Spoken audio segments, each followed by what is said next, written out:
안녕하세요. 여러분, 호호 안쌤입니다. 자, 이번 시간에는 균형적 접근법에 대해서 한번 알아보도록 하겠습니다. 자, 우리 앞에서요, 발음 중심 접근법에 대해서 알아봤습니다. 자, 발음 중심 접근법. 자, 여러분들이 무엇인지 정확하게 기억을 하고 있을 거예요. 자, 반대로 상반된 내용이었죠. 의미 중심 접근법. 그쵸? 혹은 총체적 접근법. 자, 둘 다 맞는 말입니다. 발음 중심 접근법에서는요. 그러니까 소리, 읽고 쓰는 것에 정확하게 읽고 해독하고 부어와 해독화가 목표였다면, 그쵸? 목표였다면 의미 중심에는 정확하게 의미를 파악한 다음에 다른 사람들과 의사소통을 잘하게 하는 거, 그것이 바로 목표였습니다. 그쵸? 서로 달랐어요. 여기서는 교사가 주도, 유아가 주도가 됩니다. 자, 여기는 교재가 체계적인 교재가 있어요. 왜 우리 구몬학습 같은 거 보면 처음에 오는 수업에는 1 더하기 1만 합니다. 1 더하기 1, 2 더하기 1, 3 더하기 1, 4 더하기 1 이런 거 하다가 그다음에 되면 1 더하기 2, 2 더하기 2, 3 더하기 2 이렇게 합니다. 체계와 단계가 있는 것들을 반복해서 연습시키고 훈련시켜서 가르치는 것을 발음주식 접근법이라고 하고, 교사가 주도가 돼서. 자, 의미중심 접근법에서는요. 유아가 주도가 돼서 유아가 스스로 의미를 파악할 수 있도록 도와주는 거예요. 그러다 보니까 여기에서는 동기도 있고, 그쵸? 유아가 스스로 하겠다는 동기도 있고 스스로 해야 되니까. 그쵸? 그다음에 흥미가 있는 것들을 먼저 이렇게 접근을 시켜줘야 스스로 할 거 아니에요. 스스로라는 것은요. 흥미가 있고 관심이 없는 거는요. 스스로가 안 돼요. 여러분도 마찬가지잖아요. 이명 공부를 하시는 여러분들은요. 이명에 대해서 흥미가 있는 거예요. 동기가 있는 거예요. 스스로 해야 되는 어떤 관심이 있었기 때문에 찾아봤고, 이 관심이 있어서 하다 보니까 '아 공부를 해야 되겠다.' 생각이 들어서 지금 스스로 공부를 하고 계신 거잖아요. 누가 막 떠밀어서 하고 있는 게 아니잖아요. 그쵸? 자, 이런 것처럼 서로 다른 관점에서 이제 접근이 되었었습니다.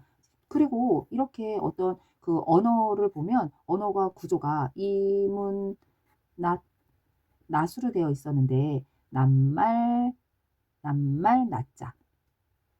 발음 중심 접근법은 이 두 가지 중심. 의미 중심 접근법은 이 두 가지가 중심이었어요. 여러분들 이해하시죠?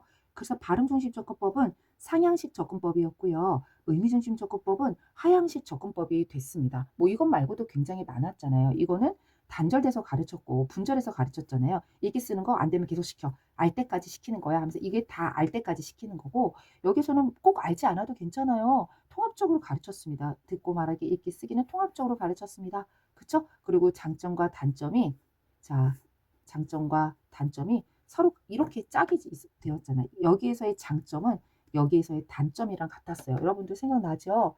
네. 장단점이 서로 달랐다는 것도 여러분들이 기억을 하실 수 있으실 거라 생각이 들어요. 자, 여기 색연필을 찾는데 파란색만 되게 많군요, 제가 지금 보니까. 자, 발음 중심법의 단점이 의미 중심법의 장점과 또 관련이 있더라라는 것도 여러분들이 이해를 하셨습니다. 그랬더니 만화학자들이 또 이야기를 하는 거예요. 얘들아, 처음에는 발음 중심 접근법이 유행인 것 같아서 우리도 이렇게 했거든?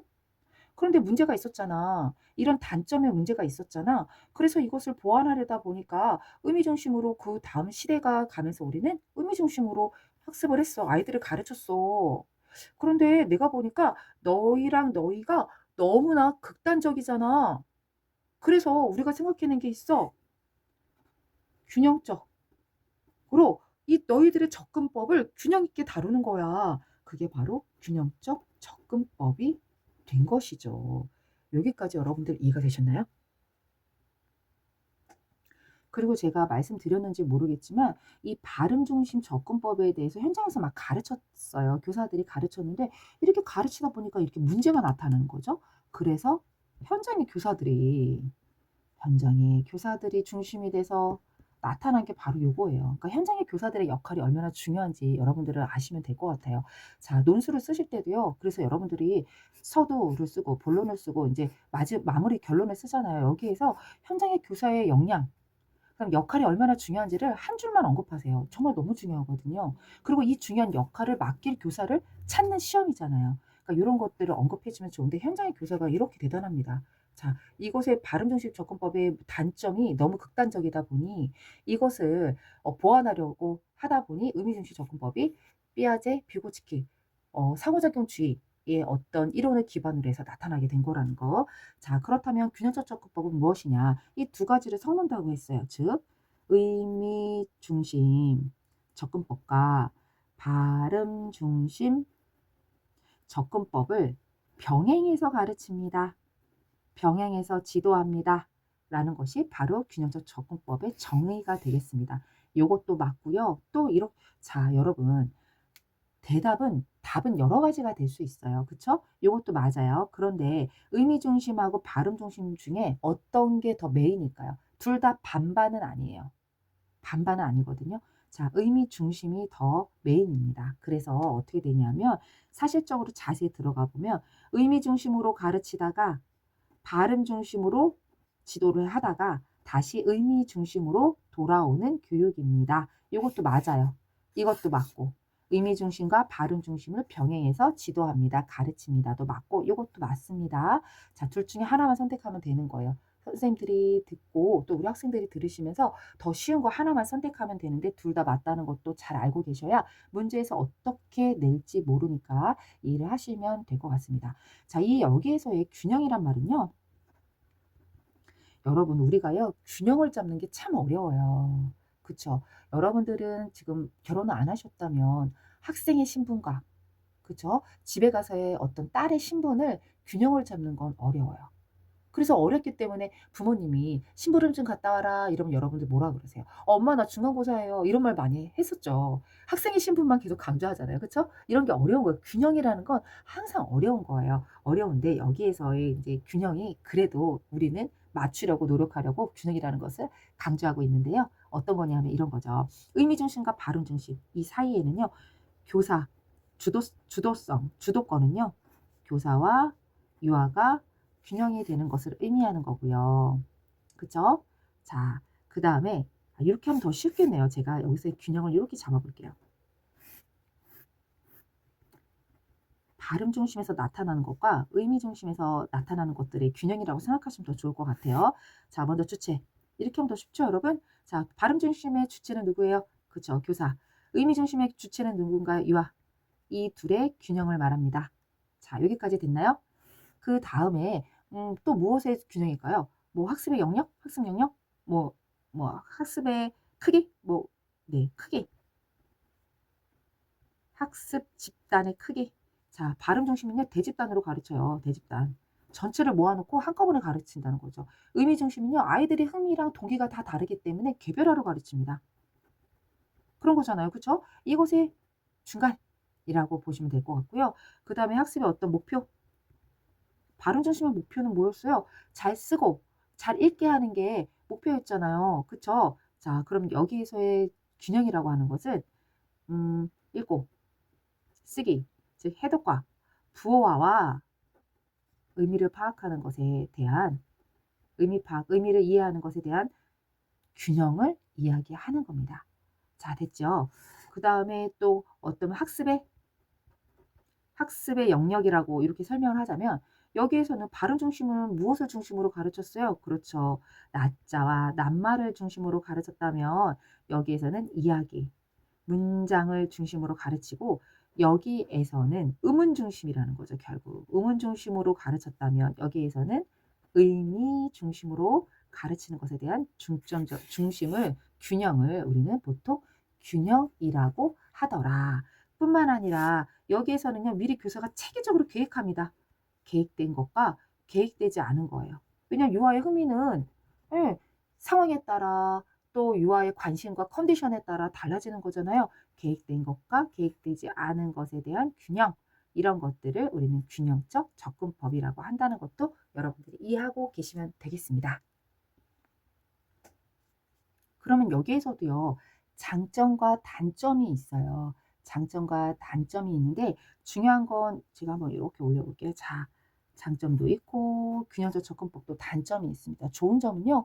발음 중심 접근법하고 여기 발음 중심 접근법하고 의미 중심 접근법에 좋은 점만 가지고 온 거예요. 그쵸? 좋은 것만 가지고 왔어요. 자, 그것이 바로 좋은 점 장점이 되는 거예요. 여기 즉 어떤 의문에 대한 어떤 철자라고 할까요? 철자에 대한 것도 알게 되고 의미도 알게 되는 것이 너무나도 좋은 점이에요. 그쵸? 너무 좋죠. 뿐만 아니라 유아에게 여기에서는요 개별 지도도 하게 돼요. 개별 지도. 그래서 균형법 접근법의 어떤 교사의 역할을 보면요. 개별적인 어떤 지도할 수 있는 교사가 능력이 있어야 되고요. 그다음에 이 두 가지 학습법을 정확하게 다 이해를 하고 있어야 되잖아요. 예를 들어서 우리가 발음 중심 접근법입니다. 이러면 발음 중심만 잘 알면 되고, 의미 중심 접근법을 하겠습니다 하면 의미 중심 접근법만 하면 되는데, 이 균형적 접근법이라고 하는 것은 이 두 가지를 다 해야 되기 때문에 유아의 개개인에 맞게 어떤 것이 더 그 유아에게 지금 현재 발음 중심이 필요한지 의미 중심이 필요한지 교사의 역량이 굉장히 중요하다는 거죠. 교사가 능력이 없으면 이걸 할 수가 없어요. 그리고 개인차를 이해를 해야 합니다. 이게 교사의 역량 중에 한 가지로 이제 여기가 단서, 기본 단서가 되는 거고, 이거 개별적 지도를 할 수 있다라는 거죠. 그쵸? 그래서 유아가 원하는 것들을, 욕구를, 개별화 지도를, 유아가 개인적으로 모르는 거 이런 것들을 함께 병행해서 가르쳐 줄 수 있기 때문에 개별 지도가 가능하더라라는 것이 너무나 좋은 장점이에요. 하지만 여기에서는요, 균형이라는 것을 단점으로는, 균형이라는 것을 맞추기가 너무 어려워요. 예, 너무 어렵습니다. 뿐만 아니라 아까도 제가 말씀드렸잖아요. 여기서 교사의 역량에 따라서 균형적 접근법이 실패할 수도 있고 성공할 수도 있어요. 왜요?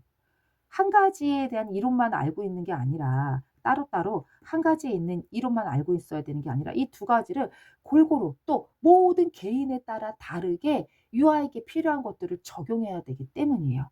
따라서 여기에 단점이 바로 교사의 역량, 교사의 역량에 따라 같은 것을 지도했는데도 지도에 차이가 나타납니다. 차이가 난다. 이게 바로 단점일 수 있는 거죠. 뭐 나머지는 균형, 발음 중심 접근법과 의미 중심 접근법을 다 섞어서 사용한다고 생각하면 될 것 같습니다.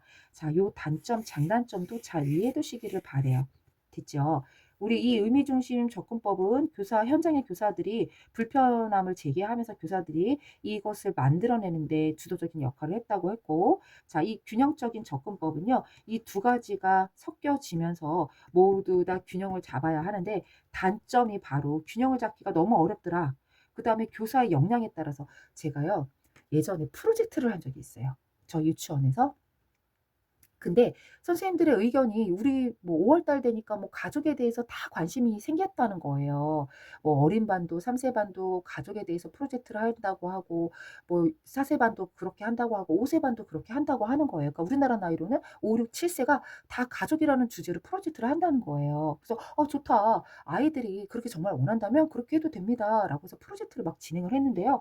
와, 같은 주제로 했는데도 교사 역량에 따라서 그 결과와 그 교사의 지원에 따라서 그 결과가 천차만별인 거예요. 자, 이런 것들이 바로 단점이 되는 거죠. 자, 아이들이 무슨 죄가 있습니까? 그쵸? 그 교사가 능력 있는 교사를 만나면 아이들이 이만큼 성장하고, 능력 없는 교사를 만나면 요만큼 성장한다. 능력 없다기보다는 쪼끔 이렇게 좀 어려워하는 그런 부분들이 있잖아요. 그쵸? 그런 교사들을 만나게 되면 성장이 안 된다면 얼마나 가슴 아파요. 그러니까 이게 단점이 되는 거예요. 어떤 학생이 물어보더라고요. "교사의 역량에 따라서 지도하는 데 차이가 나는데 이게 무슨 문제가 됩니까?" 아이들에게 영향력이 가해지기 때문인 거죠. 그렇죠. 교사가 매일 우울하다고 생각해 보세요. 그 반에 가면은요, 아이들이 다 다운되어 있어요. 교사의 영향을 받는 거예요. 교사가 항상 기쁘고 행복해요. 그 반에 가면 아이들이요 막 "아!" 하고 막 너무 신나 가지고요. 사고 날 정도로 신난다는 건 아니고 그냥 밝아요. 행복합니다, 아이들이. 막 행복감을 막, 놀이성이 막 높아요. 막 이런 것들이 나타나는 것처럼 교사의 역량에 따라서, 어떤 교사는 가르치는 게 어려워. "난 개별화 너무 힘들어."라고 한다면 지도가 잘 안 된다는 거죠. 이게 바로 단점이 될 수 있더라라는 것까지 여러분들이 이해하시면 되겠습니다. 자, 우리가 이번 주에 발음 중심 접근법과 의미 중심 접근법, 그리고 균형적 접근법까지 알아봤습니다. 다 세 가지를 비교해 가시면서 공부를 하시면 좋을 것 같고, 혹여라도 이 과정이 다 끝나면 문제를 조금 이렇게 정리하면서 함께 다시 여러분들과 정리하는 시간을 갖도록 하겠습니다. 자, 오늘도 열심히 하시는 여러분들을 변함없이 응원하겠습니다. 감사합니다. 호호 안쌤이었습니다.